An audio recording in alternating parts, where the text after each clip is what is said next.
Welcome ladies and gentleman. இன்னைக்கு நம்ம பார்க்க போற ரிவ்யூ டிசி படத்தோடது. ரிவ்யூக்குள்ள போறதுக்கு முன்னாடி இந்த ஆப் நீங்க கண்டிப்பா தெரிஞ்சு வச்சிருக்கணும். Cine Squad. இங்க ப்ரீ கான்டெஸ்ட் அண்ட் போஸ்ட் கான்டெஸ்ட்னு ரெண்டு கான்டெஸ்ட் ப்ளே பண்றாங்க. படம் ரிலீஸ் ஆகிறதுக்கு முன்னாடி நீங்க ப்ளே பண்ற கான்டெஸ்ட் ப்ரீ கான்டெஸ்ட். படம் ரிலீஸ்க்கு அப்புறம் உங்க ஆன்டிசிபேஷன் சொல்றது போஸ்ட் கான்டெஸ்ட்.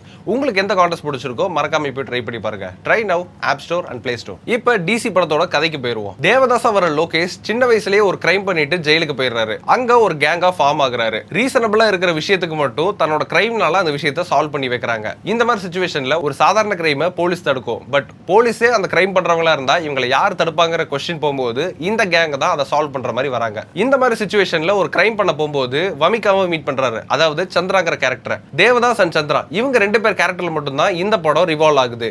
தேவதாஸ் வர டி, சந்திராவா வர சி வச்சு தான் டிசிங்கற டைட்டிலே இதுக்கு பிளேஸும் பண்ணிருக்காங்க. After long period of time Arun மாதேஸ்வரனுக்கு ஒரு கிளீனான பெஸ்ட் ஃபிலிம் தான் நடந்திருக்குன்னு சொல்லணும். இது வரைக்கும் அவர் எடுத்த படத்துல இருந்து இந்த படம் ஒரு கிளீனான ஃபிலிமா தான் பிரசன்ட் பண்ணிருக்காரு. கிளீன்னு சொல்றது இந்த படத்தை எக்ஸிக்யூட் பண்ண விதம், இது ஆடியன்ஸுக்கு பிரசன்ட் பண்ற விதத்துல இது ரொம்ப அழகாவே பண்ணிருக்காரு. பட் இந்த படம் ஏ சர்டிபிகேட் நமக்கு முன்னாடியே தெரியும். படத்தோட ட்ரைலர் அனௌன்ஸ்மெண்ட்லயே நமக்கு கண்டிப்பா புரிஞ்சிருக்கும் இதுல எவ்வளவு ஆக்ஷன் சீக்வென்சஸ் கண்டிப்பா இருந்திருக்கும், பிளட் ஷெட் எவ்வளவு இருந்திருக்குங்கிறது. ஆன் பேப்பர் இந்த கதையை கேட்கும் போதும் சரி, இந்த கதை டிராவல் ஆகிற ஸ்கிரீன் பிளே பேட்டர்னாவும் சரி ரொம்ப நல்லாவே இருந்திருக்கும். அண்ட் அதே விஷயத்தை எக்ஸிக்யூட் பண்ணா மட்டும் போதும் இந்த படம் கம்ப்ளீட்டா ஆடியன்ஸுக்கு ஒர்க் ஆகிற சிச்சுவேஷன்ல தான் இருந்துச்சு.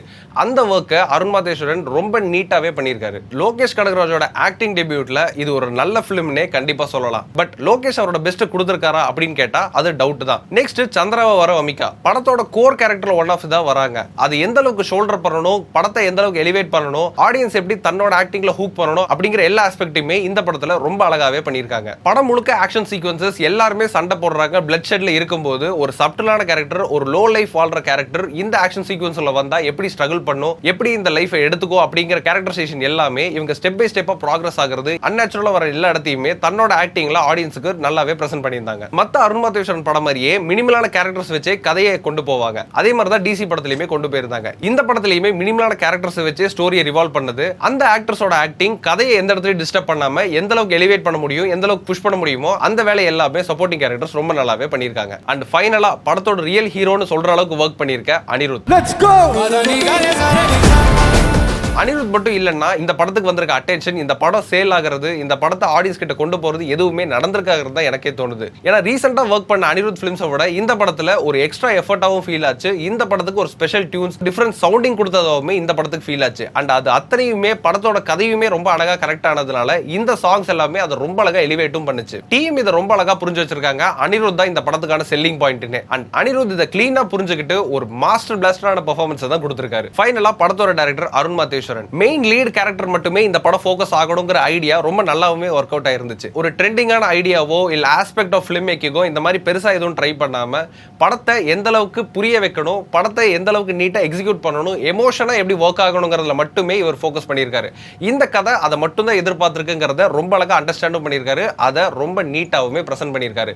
அதுதான் இந்த படத்தை ரொம்ப நல்லாவே காப்பாத்திருக்குன்னு சொல்லலாம். அண்ட் ஆடியன்ஸுக்கு இது ஸ்கிரீன்ல ரொம்ப நல்லாவே ஒர்க் ஆயிருக்கு. படம் முழுக்க பிளட் ஷெட் இருக்குன்னு ஆடியன்ஸுக்கு முன்னாடியே பிரசன்ட் பண்ணிட்டாங்க. படத்தோட ஆக்ஷன் சீக்வென்சஸ் எல்லாமே படத்தை நல்லாவே ஒர்க் ஆக தான் செஞ்சிருக்கு. எங்கேயுமே ஓவர் டூவாவோ இந்த இடத்துக்கு தேவையில்லாமையோ இல்ல கேரக்டர் ஸ்ட்ரகிள் பண்ணி ஃபைட் பண்றதாவோ இந்த மாதிரி எதுவுமே இல்லாம ரொம்ப நீட்டாவே பிரசன்ட் பண்ணியிருந்தாங்க. அந்த கேரக்டருக்கு என்ன மாதிரியான ஆக்ஷன் தேவைப்படுது, இந்த கதைக்கு எந்த மாதிரியான ஆக்ஷன் தேவைப்படுது, அதை மட்டுமே ஆக்ஷன் சீக்வென்ஸ் பிரசன்ட் பண்ணியிருக்காங்க. அண்ட் ரொம்ப கிளீன் ஷாட்டாவுமே பிரசன்ட் பண்ணியிருக்காங்க. அண்ட் இந்த அளவுக்கு ஆக்ஷன் சீக்வென்சஸ் ஒர்க் ஆனதுனால தான் லோகேஷோட ஆக்டிங்கை கான்சென்ட்ரேட் பண்ணாம எல்லாருமே கதையோ அவர் சொல்ல வர ஐடியாவுமே ஃபாலோ பண்ண போயிட்டாங்க.